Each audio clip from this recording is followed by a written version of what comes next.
और फिलहाल हम बढ़ेंगे अगली खबर की ओर। महाराष्ट्र के गढ़चिरौली में पुलिस और नक्सलियों के बीच कल बड़ी मुठभेड़ हुई, जिसमें 12 नक्सली मारे गए हैं। कई आपको बता दें स्वचालित हथियार भी बरामद किए गए हैं। दोपहर में भारी गोलीबारी शुरू हुई और देर शाम तक रुक रुक कर 6 घंटे से अधिक समय तक जारी रही। जिले के पुलिस अधीक्षक का नीलोत्पल के मुताबिक इलाके की सर्च में अब तक 12 नक्सलियों के शव बरामद हुए हैं और नक्सलियों के पहचान और इलाके की सर्च जारी की। C60 के एक PSI और एक जवान को गोली लगी है, लेकिन वो खतरे से बाहर हैं और उन्हें इलाके से निकाल लिया गया है और नागपुर स्थानांतरित कर दिया गया है।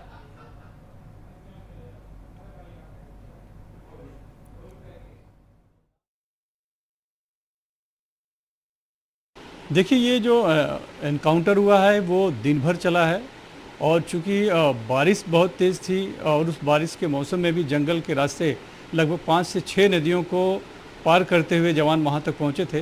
तो लगभग 6 घंटे तक एनकाउंटर चला था और उसके बाद तलाशी शुरू हुई थी और अब तक जो है कि 1200 नक्सलियों के बरामद हुए हैं, जिसमें एक बड़ा नाम जिसकी पहचान हो पाई है वो है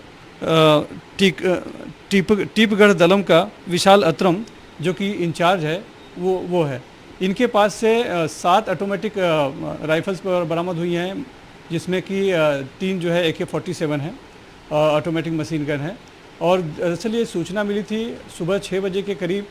सूचना आई थी कि छत्तीसगढ़ बॉर्डर जो है गढ़चिरौली ज़िले से लगा हुआ है, उसके तकरीबन 1 किलोमीटर अंदर वंडोली गांव है, वहाँ पर कुछ 12 से 15 नक्सली आए हैं और कुछ योजना बना रहे हैं।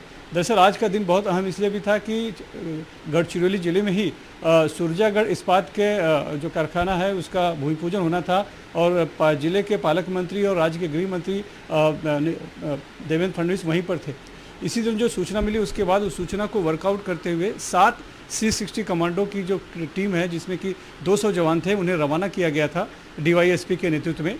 इस दौरान बारिश थी, काफ़ी मौसम ख़राब था, लेकिन जवान नदियों को पार करते हुए वहाँ तक पहुँचे और वहाँ पर जाके जब एनकाउंटर शुरू हुआ, यानी कि मुठभेड़ शुरू हुई, तब उसमें तकरीबन 6 घंटे तक लगातार एक मुठभेड़ चलती रही, जिसमें बाद में जब सर्च ऑपरेशन शुरू किया तब शाम तक 12 नक्सलियों के 100 बरामद किए जा चुके थे। 7 ऑटोमेटिक मशीन गन बरामद की गई हैं, जिसमें कि 3 AK-47 है, इंसास राइफल है और ढेर सारे गोला बारूद भी बरामद हुआ बताया जा रहा है। तो ये बड़ी सफलता मिली है कई सालों के बाद। इसके पहले साल 2021 में नवंबर में इसी तरह का एक मुठभेड़ हुई थी, जिसमें 26 माओवादी मारे गए थे, नक्सली मारे गए थे। इस बार जो है कि वैसी सफलता फिलहाल यहाँ पर मिलती दिखाई पड़ रही है और इससे खुश होकर, क्योंकि इतने बहादुरी का काम किया है जवानों ने। इसमें हालांकि 2 जवान घायल, एक PSI और एक जवान जो है C60 कमांडो का घायल भी हो गया। उन्हें उस ख़राब मौसम में ही किसी तरह से बाहर निकाला गया, फिर हेलीकॉप्टर से उन्हें अस्पताल तक पहुंचाया गया, जहां पर वो खतरे से बाहर बताए जा रहे हैं। तो गृह मंत्री ने 51 लाख रुपए के इनाम की घोषणा की है, क्योंकि इतने बहादुरी भरा काम, जाबाजी का काम जो है कि C60 कमांडो के जवानों ने किया है, उसको देखते हुए एक बड़ी सफलता मिली है, खास करके नक्सलियों के खिलाफ लड़ाई में गढ़चिरौली में।